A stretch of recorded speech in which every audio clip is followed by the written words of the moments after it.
Welcome guys!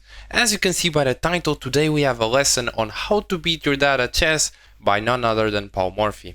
Now he's a guy that started to learn how to play chess at 8 years old, but 5 years later he was already one of the greatest players in the United States. And just for you to realize how much of a crazy genius he was, by 17 he knew random things like the entire Louisiana Civil Code by heart. Like, the guy's basically my idol. Anyways, in this game, he's playing with the white pieces and he's playing against his dad. However, there's a twist here, because he's missing a rook.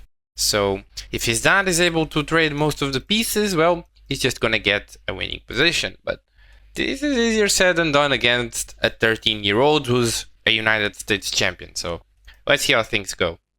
Now, Morphy decided to start with e4, his dad replied with e5, and after knight f3, knight c6, bishop c4 and knight f6, Morphy here played knight to g5 and went for this very direct and aggressive attack here on the f7 pawn. And as most of you know, in standard chess, this is the fried liver attack. This opening works mostly well against beginners because they usually can't deal with all the threats. However, this is the perfect choice here for Morphy because, well, he's down a rook, so he has to create something out of nothing. However, his dad here replies with d5, which is really the most correct way, as this closes the line here to f7. Now Morphy takes, and here probably the best move is to play knight a5 and keep this line closed at all costs. However, Morphy's dad here takes on the challenge and grabs this seemingly innocent pawn. However, now comes a very common line in this opening, because in standard chess and here even down a rook it still works. You can sacrifice the knight here, giving a fork, and after the knight is taken you can play queen f3, hitting the king, hitting the knight, and after king to e6, re-protecting the knight, knight to c3 comes, and this is super annoying to deal with. Now usually black plays knight to e7 here, however Morphy's dad gives back the piece that Morphy gave on f7. He plays knight e4, he gives away this knight.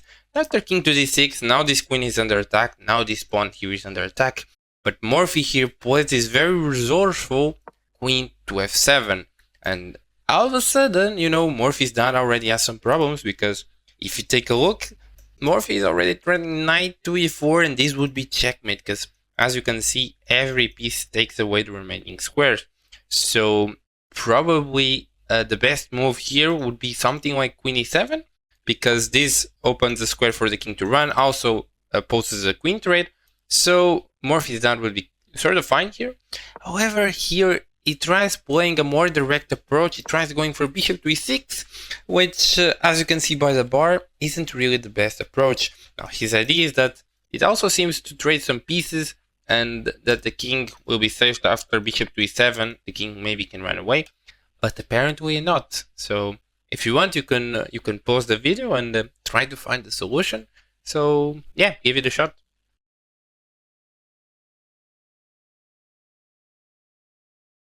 Alright, so let's see if you're as good as the 13-year-old.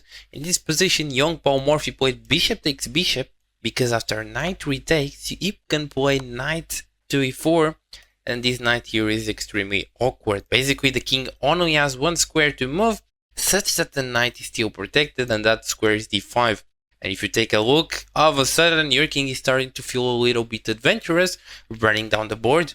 And this is exactly what Paul Morphy wants, because he wants to checkmate him as soon as possible, because, well, he's still down a full rook. So Morphy here, with this idea, he played c4 and gave away one more piece, because after king takes knight, his idea is that, well, the knight now is undefended, and what are you doing with your king on e4? Like, your king has just gone completely insane. Now Morphy's dad immediately tried bringing in the reinforcements. He played queen to d4, desperately trying to organize a defense, but it's of no use. Like, the king is on e4 on move 14. Like, this is just insane. And now Morphy finds a very beautiful forcing combination to win the game. Here plays queen to g4, and as you can see, the king is very limited. The queen takes away these squares, the pawns take away these squares, this pawn takes away these squares, so king is forced to d3. But now queen to e2 also forces the king even deeper, so king to c2 is now forced. d3, discovered check by the queen, and now after king takes bishop, castles is checkmate by Morphy. And This is insane. Any game that finishes with the castle in checkmate is insane, but well, the fact that, you know, the king slowly made his way to c1 is just unreal in under 20 moves.